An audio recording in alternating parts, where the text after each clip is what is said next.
വൈലുൻ, സർവനാശവും ഒരാൾക്കാണ്. ആരാണ് അയാൾ? ലിമൻ, പറയാം, മാത്ത, അയാൾ മരിച്ചിരിക്കും. പക്ഷേ വമാ മാത്തത്ത് മഴഹു ദുനൂബുഹു, അയാളുടെ തെറ്റുകുറ്റങ്ങൾ അയാളുടെ കൂടെ മരിച്ചിട്ടില്ല. അയാൾ പഠിപ്പിച്ചതനുസരിച്ച് അയാളുടെ ഭാര്യ ആ തെറ്റ് ഇപ്പോഴും തുടരുന്നുണ്ട്. അല്ലെങ്കിൽ അയാളുടെ ലവ് അഫെയറായ ആള് ഇപ്പോഴും തെറ്റ് തുടരുന്നുണ്ട്.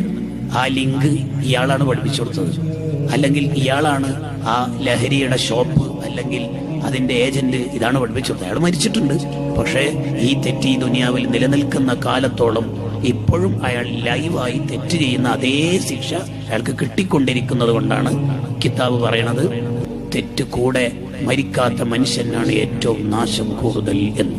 സ്ഥിരം ഹറാമ് ചെയ്യുന്ന മനുഷ്യന് മോശം മരണം സാധ്യത കൂടുതലാണ്. അവര് ഫാസിഖീങ്ങളാണ്. ഫാസിഖ് എന്ന് പറഞ്ഞാൽ മൂന്ന് വിഭാഗമാണ് ഫാസിഖ് എന്ന് പറഞ്ഞാൽ. ഒന്ന് തഗാബി, തെറ്റ് തെറ്റാണെന്ന് അറിഞ്ഞിട്ടും അത് ഇടക്കിടക്ക് ചെയ്യും. ആ കാര്യം തെറ്റാന്ന് ഉപരിക്ക് തന്നെ അറിയാം, എന്നിട്ട് ഇടക്കിടക്ക് അത് ചെയ്യും. രണ്ട്, തെറ്റ് തെറ്റാണെന്ന് പറഞ്ഞിട്ട് അയാൾ അത് സ്ഥിരം ചെയ്യും. മൂന്ന്, തെറ്റ് തെറ്റാണെന്നറിയുന്നു, അയാൾ ചെയ്യുന്നു എന്ന് മാത്രമല്ല, ആ തെറ്റ് ചെയ്തിട്ട് അയാൾ ന്യായീകരിക്കുകയും ചെയ്യുന്നു. അയാൾക്ക് കുറച്ചുകൂടി സ്ട്രോങ് ശിക്ഷയാണ്. അയാൾ മരിക്കുമ്പോൾ ഇവിടുന്ന് ഈമാനിന്റെ മാല മലക്കൾ ഊരിയെടുത്തിട്ട് കുഫറിന്റെ മാല ധരിപ്പിച്ചിട്ടാണ് അയാൾ മരിക്കുക. അള്ളാഹു കാക്കട്ടെ.